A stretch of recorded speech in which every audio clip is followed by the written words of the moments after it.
How's it going, everybody? So we're back talking some more Pretty Little Liars Summer School on the channel, episode 6. After today, there's only 2 episodes left to go in the season, but though we are inching closer to the finish line, the series really is hitting the gas as far as the mysteries at hand, Bloody Rose's tests. And I must admit, out of all the different episodes so far in season 2, the cliffhanger in this week's episode probably was the one that was the most shocking to me, and the one we're going to be talking about a lot leading into episode 7. It's evident that every episode is kicking off in a similar fashion, where the girls tend to the wounds of whoever passed Bloody Rose's test in the previous episode, reformulating their theories on who potential suspects could be. But in this instance, the realization kicks in that there only are 2 girls left that haven't been tested, Imogen and Tabby, so we are kind of on edge on who potentially could be next. One of the major factors to why this episode is such a wild ride is the major focus around the church, how Kelly is inviting all of them to Redemption House, an attraction of sorts that's kind of offensive once you realize what's inside the place. That isn't even the only reason why Redemption House is so horrible. As it turns out, Redemption House is Imogen's old house. They rented it out. So if it wasn't already horrible enough that you're dealing with this constant threat of Bloody Rose potentially testing you and killing you, we have to deal with all this mess with Redemption House and the church doing all this stuff inside of Imogen's old home. Not to jump ahead a little bit, but the stuff they do inside Redemption House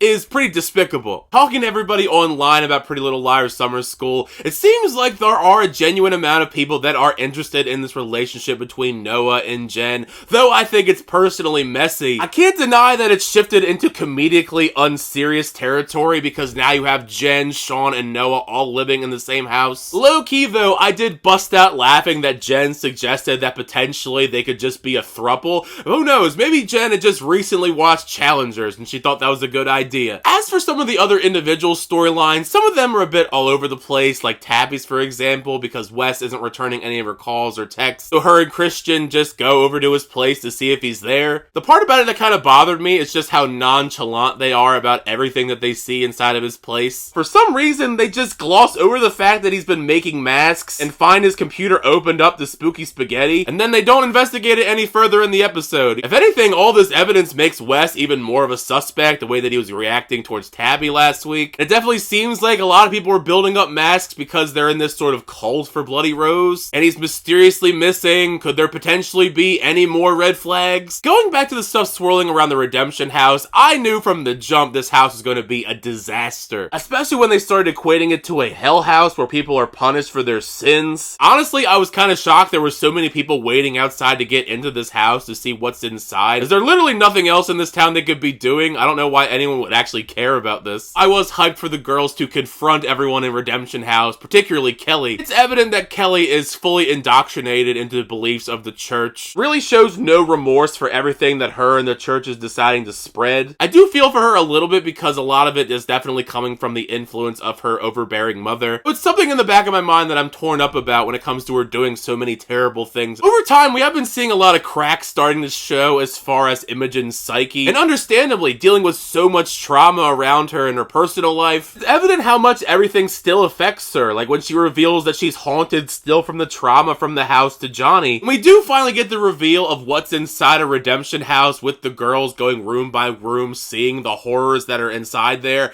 I was ready to rage with them and fight somebody. Each and every room targeting the girls in some sort of despicable reenactment. Mouse talking to Steve online, Noah talking to her mom's drug dealer, and there's Tabby and Imogen's assault. The worst of them all, and this was the moment that made me hate Kelly the most, which was Imogen going up to her mom's room and Kelly's dressed up as her dead mom in the bed bleeding to death. No matter what makes you think that's okay to do to another person? Imogen's better than me though. I would have understood them all just jumping Kelly at that very moment. Instead, she goes outside and grabs an axe and cuts the power to the house. If there's any type of karma to the situation, immediately after this, Pastor Malachi goes into the house and is killed by Bloody Rose Waters, who for some reason is just hanging out inside the basement of Redemption House. Why was she in the basement? Who knows? But it gives us a kill for the episode. Considering how horrible the church was in creating Redemption House, I'm glad they decided to retaliate in a lot of different ways, besides just destroying the power with an axe. Like having a pride-themed pool party to celebrate, which for me was probably the most fun part of the entire episode. Noah finally reveals the truth to everyone about Jen. I get they have to be supportive because Noah's their best friend. Even they have to realize just how messy this love triangle is. Every single time I try to give Jen a benefit of the doubt, give her another chance because she's winning people over, she usually goes and does something horrible. This time, when she decides to break into Sean's house and rob him. Like, at this point, what are we doing with this relationship? I mean, it seems like it's just engineered to make people annoyed. Coupling that with, I feel kind of icky about them trying to sort of redeem Greg throughout season 2. Especially now that Farron is single, it seems like we are trying to set these two up, and I'm not entirely sure how I feel about that. I mean, it's nice that he decided to leave the church and he's all for pride. The most interesting detail about this conversation between the two of them, though, is the way that they're deciding to connect this universe to Riverdale. We weren't aware at this point the creator of Riverdale also is the showrunner creator for Pretty Little Liars Summer School, but I was not expecting them to try and connect in some shape or form, because Greg mentions that he has a gay cousin that's in Riverdale named Kevin,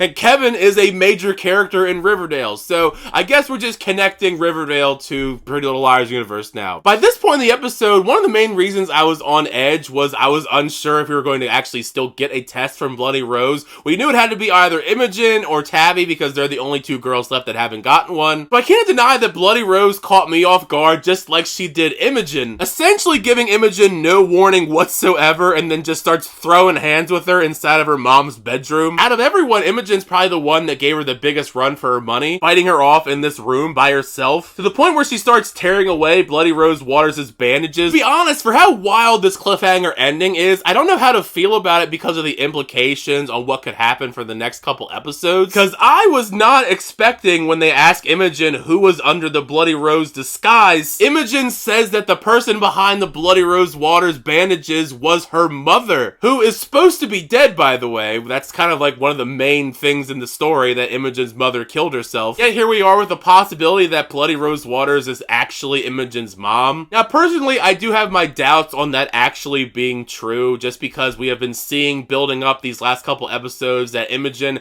kinda is going crazy. Steadily, she's been having these psychotic breaks, these horrific nightmares. Seeing as how they cut away and they didn't show Imogen's mom under the bandages, I really don't think that's going to actually be the case, that Bloody Rose Waters is her mother. But who knows? I for sure could be wrong. I have no idea what's coming next to this point. But I've heard my thoughts on the episode. Make sure you share your thoughts down below. What'd you think of Pretty Little Liars Summer School episode 6? Did you like the episode? Did you not like the episode? How are you feeling about all the things that were revealed this week? Is your suspect list changing whatsoever? More importantly, how are you feeling about this cliffhanger ending on potentially Bloody Rose Waters being Imogen's mother? That's, I think, going to be the big talking point here, as far as, do you think that's actually true or not? Either way, make sure you share your thoughts down below, because the funnest is that conversation with you guys in the comment section. Thank you guys, as always, for checking out the videos. I always do appreciate it. Make sure you like the video and also subscribe to the channel to update reviews, reactions, unboxings, and more. For the next time, I'll see you guys later.